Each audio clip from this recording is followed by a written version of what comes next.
ইসলামী bank 5টা তো 6টা তো জয় বাংলা হয়েই গেছে আর ইসলামী ব্যাংক। সেখানে আমাদের নিজেদের আত্মীয় স্বজনের অনেক টাকা আছে। তো আমাকে একজন জিজ্ঞেস করছে যে ইসলামী ব্যাংকের কি অবস্থা। তাই আমি বলছি যে আপনি দেখেন না, রাস্তার পাশে যে আখ মাড়াই করেন, আখ মাড়াই, আখের রস বানায় না, আখের রস বানাইলে একবার চিপ দেয়, তারপর কি আবার দেয় আর কি।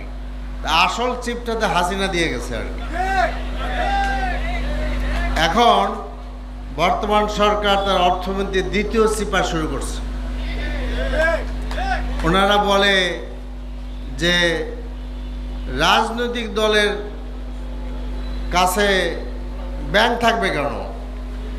কোনো রাজনৈতিক দল যদি ব্যাংক তৈরি করে এটাকে অপরাধ বলেন আপনারা যে আমাদের যারা, হ্যাঁ এইটা আমরাই বানাইছি, পরিষ্কারভাবে বলতে চাই এই ব্যাংক আমরা তৈরি করেছি, আমি নিজে পরিশ্রম করেছি।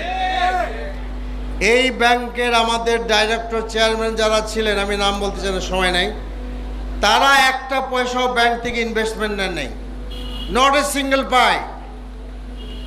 কাজেই আপনারা এখন দ্বিতীয় চিপা দিতেছেন। এস আলমের নামে যে সমস্ত টাকা উদ্ধারের প্রসিডিউর শুরু করা হয়েছিল সব বন্ধ করে দেওয়া হয়েছে। আজকে ক্যাপাসিটি চার্জের নামে যেই সমস্ত আপনার এই বড় বড় বিদ্যুৎ কোম্পানি করেছে, আমাদের কি নাম যেন এটা ভুলে গেছি, আমাদের এই সিঙ্গাপুরে আছেন সামিট গ্রুপ, টোটাল গ্রুপটা হলো মুসলিম লীগের দালালেরা। যে মন্ত্রী হয়েছে কি নাম যেন আপনার ফারুক খান, রাজাকার, টোটাল রাজাকার। আমি এলাকার লোকদের খবর নিছি, সে হয়ে গেছে রাতারাতি আওয়ামী লীগ। আপনি বিদ্যুৎ ব্যবহার করছেন না, তাকে টাকা দিতে হচ্ছে। এটা করেছে আওয়ামী লীগ, এই গভর্নমেন্ট করে নাই। আদানিকে টাকা দেওয়া হয়েছে, মানে অসম চুক্তির মাধ্যমে। কিন্তু সরকার এইটার নামে উদ্যোগ নিয়েছিল সিঙ্গাপুরে আপনার আরবিট্রেশন কোর্টে কেস করার জন্য, সেইটাকে স্টপ করে রাখা হয়েছে। আদানির যে চুক্তি, এই চুক্তি আমাদের জন্য ভালো না, এই চুক্তি বাতিল করার ব্যবস্থা করা উচিত। আপনারা বুঝতে পারছেন না যে আপনাদের পকেটের টাকা যাচ্ছে আর কি। আপনার মনে করেন তো আমি বাজারে যাই, আমার বেতন দিয়ে খাই, ভাই আপনি টাকা দিচ্ছেন, আর একদিন সময় আসলে বুঝাই দেবো যে টাকা কেমনে আপনি দিচ্ছেন। এই যে দোকানে যান, ভ্যাট দেন না, ভ্যাট, এর মধ্যে মেলা কথা আছে, ভ্যাট যা দেন তাও সরকার পায় না আর কি। তো ওই ভ্যাটের ক্ষেত্রে একটা বিস্কুট যদি বড় লোক কেনে আর আপনি কেনেন, তাহলে কি আপনার কাছ থেকে ভ্যাট কম নেয়? নেয় না। তাহলে তো এখানে সকলেই সমান। তো গেছে ব্যাংক সেক্টর। এখন বাংলাদেশে 18 কোটি লোক, আর লোকেরা বলে যে আসলে লোকের সংখ্যা বেশি। ফ্যামিলি প্ল্যানিংয়ের বিভিন্ন ম্যাটেরিয়ালের সাহায্য পাওয়ার জন্য লোক সংখ্যা কম দেখায় আর কি। সারা দেশে কোনো লোক পাওয়া গেল না যে লোকটার কাছে আপনার ব্যাংক, অন্য একটা ব্যাংক 89 কোটি টাকা পাবে আর কি। অর্থমন্ত্রী বলছে তিনি মানে ঋণ খেলাপি না, 2% দিয়া ওইটার এই করে নিছে আর কি। তারা বানাইছে বাংলাদেশ ব্যাংকের গভর্নর, আর লোক পাওয়া গেল না, এত ভালো লোক।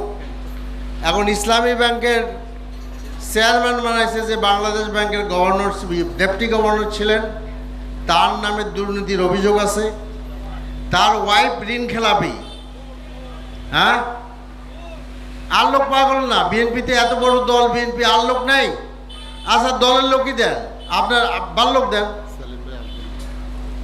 তো কাজেই এই সময় নাই, আজান হয়ে গেছে। আমি দল ঠল বুঝি না ভাই, দল ঠল বুঝি না, অবস্থা বুঝতে পারবেন। আখের চিপা শুরু হয়েছে তো। ইসলামী ব্যাংক ইজ নট এ দলীয় issue. Islami bank is a largest bank of Bangladesh. 3 কোটি লোক এই ব্যাংকের share holder. It is not a joke, এটা জোক না। আপনি পারলে জোগাড় করে দেখেন, জামাত ইসলামী তার নেতৃবৃন্দ যারা ব্যাংকের নেতৃত্ব দিয়েছেন, তাদের প্রতি জনগণের অগাধ আস্থার কারণে এত লোক ব্যাংকের শেয়ার হোল্ডার হয়েছে। আজকে আপনারা আমাদের বলছেন যে আপনারা আপনারা একটা ব্যাংক করেন না কেন? জলিল সাহেব ইসলামিক কমার্শিয়াল ব্যাংকের চেয়ারম্যান ছিল না আওয়ামী লীগের? কি ছিল কি না? তো তাহলে সেই ব্যাংকটা আওয়ামী লীগের হয়ে যায় নাই? আরও বহু লোক তো ব্যাংকের চেয়ারম্যান। আমরা লুটপাট করছি কিনা সেটা বলেন। এইভাবে আমাদের সমস্ত কিছু ধ্বংস করে দেওয়া হচ্ছে। এবং দেখেন, আজকে আমার ছেলের আগেই বলছিলাম যে কি বলছিলাম তাও তো বলতে পারবো না, ঝামেলাস। ইসলামী ব্যাংকে টাকা নেই এটিএম বুথে। হ্যাঁ হ্যাঁ হ্যাঁ, যে ব্যাংক সমস্ত ব্যাংককে লোন দিছে, সমস্ত ব্যাংকগুলোকে লোন দিছে, how A biggest liquidity bank, যাদের এত টাকা ছিল, তারল্য ছিল এত, আজকে হাসিনার চিপায় আর এখন নতুন চিপায় খাইয়া ইসলামী ব্যাংক অবস্থা খুব খারাপ। হ্যাঁ, তো কাজেই আমরা সামনে বাজেট, আমরা আমাদের বাজেট সম্পর্কে কথা বলবো, আপনারা জানতে পারবেন। দেশের পরিস্থিতি খুবই খারাপ। বর্ডারে আমাদের লোকদেরকে হত্যা করা হচ্ছে। পশ্চিমবঙ্গে থেকে আপনার মুসলমানদের ধরে ধরে প্রতিদিন বাংলাদেশ ঢুকানোর ব্যবস্থা করতেছে, তারা নাকি ইন্ডিয়ান লোক না। আর তো ইন্ডিয়াতে বেশ কিছু মসজিদ বন্ধ করে দেওয়া হয়েছে।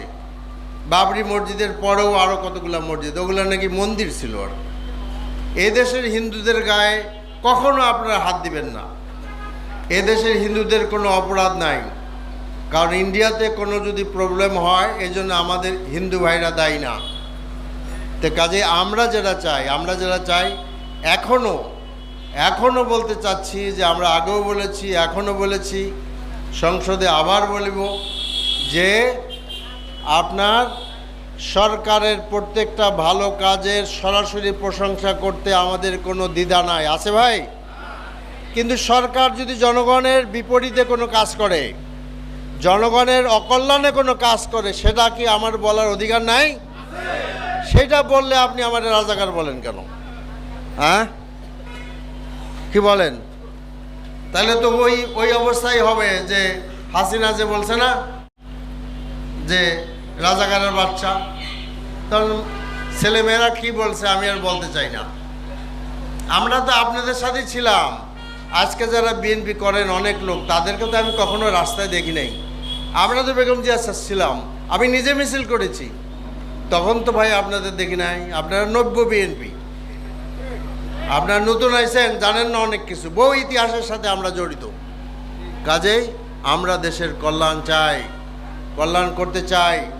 ব্যাংকের ধ্বংস বন্ধ করেন, নানান কিছু বন্ধ করেন। আমি বক্তৃতাও বন্ধ করতেছি। তো কাজে আরেকটা কথা বলে শেষ করি, সরকার সাহায্য করুক আর না করুক, বিভিন্ন বিষয়ে আমরা পদক্ষেপ নিব, ঘাবড়ায়েন না। ইনশাআল্লাহ আমরা পদক্ষেপ নিব। এখন আমরা খুব দারুণভাবে এনগেজ। সংসদে 1টা 2টা পর্যন্ত জায়গায় থাকতে হয়, ঘুমের সময় পাচ্ছি না। আসবো আপনাদের কাছে, কথা বলবো সময় নিয়ে, ঘাবড়াবেন না। ইনশাআল্লাহ আল্লাহ আমাদের সাথে আছে। আমি আগেও বলেছি ইলেকশনের সময়, এই হাত কোনো হারাম ইনকাম গ্রহণ করে নাই, কোনোদিন করে নাই, কোনোদিন করে নাই, কোনোদিন করে নাই। আমি যদি পাগল হয়ে না যাই, এই হাত কোনো হারাম ইনকাম গ্রহণ করবে না ইনশাআল্লাহ। আপনাদের পাওনা আপনারাই পাবেন, কেউ পাবে না ইনশাআল্লাহ। তা আসুন আমরা সুন্দর একটি বাংলাদেশ গড়ে দিলাম। আপনাকে ধন্যবাদ। আসসালামু আলাইকুম রহমতুল্লাহ।